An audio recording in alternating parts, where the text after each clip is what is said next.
You look at the clock. 6:55. You need to leave at 7. It takes 10 minutes to get there. You know this. You've always known this. And yet somehow you're still standing in your kitchen, staring at your phone, adjusting your jacket, checking one more message, thinking, it's fine. I'll just be 5 minutes late. 5 minutes, not 30, not an hour. Just enough to feel slightly behind, slightly rushed, slightly apologetic when you walk in. People think they understand this behavior. They call it irresponsibility, poor time management, disrespect, laziness, maybe even arrogance. If you cared, you'd be on time. But what if that's not what's happening at all? What if those 5 minutes are not a failure of discipline, but a psychological strategy your brain learned long ago? Let me show you something. Imagine walking into a room where everyone is already seated. Heads turn. Conversations pause for half a second. You feel it, that tiny spike of exposure. Your nervous system registers it instantly. I am being seen, evaluated, measured. Now imagine walking into a room where you're already a few minutes late. The meeting has started. The energy is set. You slide in quietly. You're not the center of attention for long. You're an interruption. And strangely, that interruption feels safer. For some people, being 5 minutes late isn't about time. It's about control over how they enter the social field. We often assume punctuality is purely practical, but time is social currency. Arriving early means waiting. Arriving exactly on time means synchronizing yourself with others. Arriving slightly late means shifting the dynamic, even subtly. Your brain doesn't treat these as neutral logistics. It treats them as relational positions. There's a concept in attachment theory that might help here. Early in life, you learn how safe it is to be fully present and fully visible. Some children grow up in environments where attention feels unpredictable, sometimes warm, sometimes critical, sometimes overwhelming. So the nervous system adapts. It learns to regulate closeness carefully. Being 5 minutes late can be a manner of controlling exposure, not avoiding connection entirely, just pacing it. You're not absent, you're not disengaged. You just don't want to be the first one there, sitting alone, vulnerable in your waiting. You don't want to walk in exactly on time and feel that full beam of attention. You prefer to enter once the atmosphere has settled, once you can read the room, once you can calibrate yourself. Your brain loves predictability, but it also loves minimizing threat. And here's where it gets interesting. Neuroscience shows anticipation activates many of the same circuits as actual stress. When you know you're about to enter a social or performance situation, your amygdala doesn't politely wait for the event to begin. It starts preparing. Heart rate shifts, cortisol nudges upward. You feel it as mild tension, so what do? You delay. Not dramatically, just enough to shrink the window of anticipation. If you leave at the last possible moment, you don't have to sit with the buildup. You compress the anxiety into movement, into urgency, into, I'm running late. It feels productive. It feels necessary. But psychologically, it's a trade. You exchange calm anticipation for controlled chaos. That 5-minute lateness isn't random. It's a regulation tactic. And shockingly, it works. In the short term, it genuinely reduces the discomfort of waiting, of overthinking, of imagining how things might go. By leaving late, you remove the empty space where doubt grows, but what protects you in the moment can quietly shape your identity over time. If you are always 5 minutes late, people start to expect it.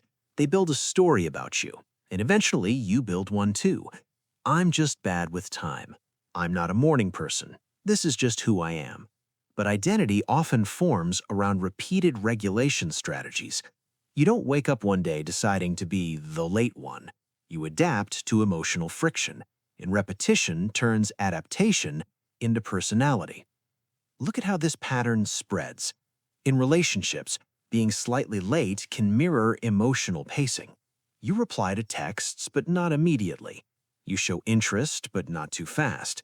You delay commitment conversations just enough to avoid feeling cornered. You're present, but calibrated, measured, protected. At work, you might submit projects close to the deadline. Not because you enjoy pressure, but because the space before the deadline feels overwhelming.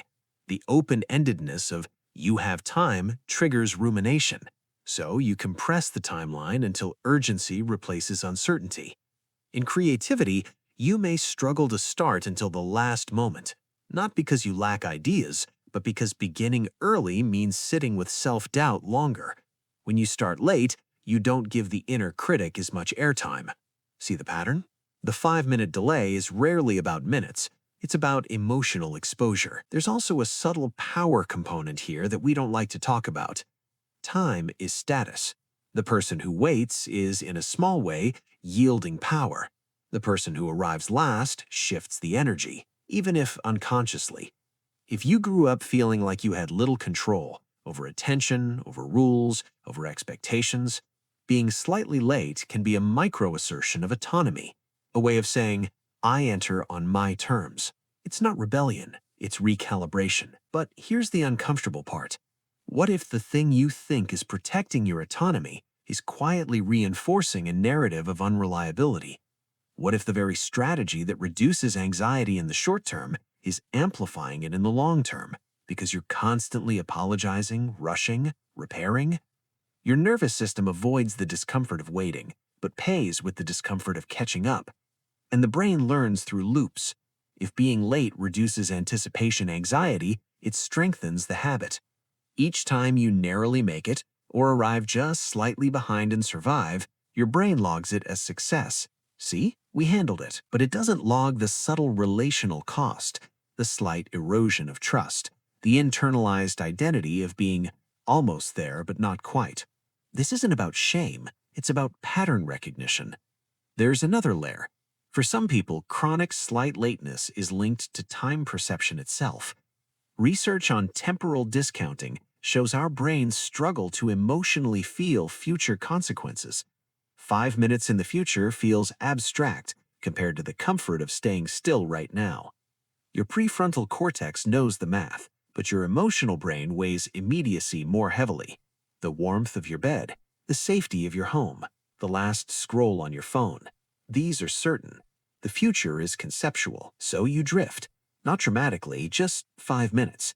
But underneath that drift is a negotiation between present comfort and future alignment. And if your brain has learned that the present is where safety lives, it will prioritize it. Let me ask you something uncomfortable. If you were always exactly on time, calm, prepared, early even, who would you be? What version of yourself would that require? Would you feel more exposed, more visible, more accountable, more stable? Sometimes we cling to small inconsistencies because they protect us from larger identity shifts. Being 5 minutes late keeps you slightly outside the system, slightly untethered. You're involved, but not fully absorbed. It's a liminal position, neither absent nor fully synchronized, and liminality can feel safe. But here's the deeper philosophical question. Is your relationship with time actually a relationship with yourself? Time is continuity. It's the thread that connects past intention to future action. When you're consistently late, even slightly, there's a tiny fracture in that continuity. You promise your future self you'll leave at 7, and at 7, you negotiate. Not because you're weak, but because different parts of you have different priorities. The part that values order, the part that fears exposure, the part that craves control, the part that seeks comfort. Being 5 minutes late might simply mean one part wins more often, but awareness changes the game. When you understand that this behavior is not a moral flaw but a nervous system strategy, something shifts. You stop labeling yourself careless or chaotic. Instead, you get curious. What exactly am I protecting when I delay? What emotion am I compressing into urgency? What version of myself feels safer entering slightly behind? Because once you see the mechanism, you gain choice. You can still decide to arrive 5 minutes late sometimes, but now it's deliberate, not automatic, not unconscious. You might experiment with arriving early, not as a productivity hack, but as exposure therapy. Sitting with anticipation, letting your nervous system feel the buildup without escaping into last-minute motion. Not to prove anything, just to expand capacity. Or you might discover that your lateness isn't about anxiety at all. Maybe it's about underestimated transitions, about difficulty switching contexts, about the cognitive load of modern life. The point isn't to force a single explanation, it's to refuse the shallow one. You are not just bad with time. You are a system managing threat, control, identity, and emotion in subtle ways. 5 minutes can carry a lot of psychology. So the next time you find yourself glancing at the clock, knowing you should leave but lingering anyway, pause for a second. Not to judge yourself, just to observe. What is your brain trying to optimize right now? Comfort? Control? Avoidance? Autonomy? Because once you can answer that honestly, you're no longer stuck in the pattern, you're studying it. And that's where change, if you want it, actually begins. I'm curious, when you're 5 minutes late, what do you feel first? Anxiety? Indifference? Quiet defiance? Or something else entirely? Let me know. The answer might reveal more about your inner world than you expect.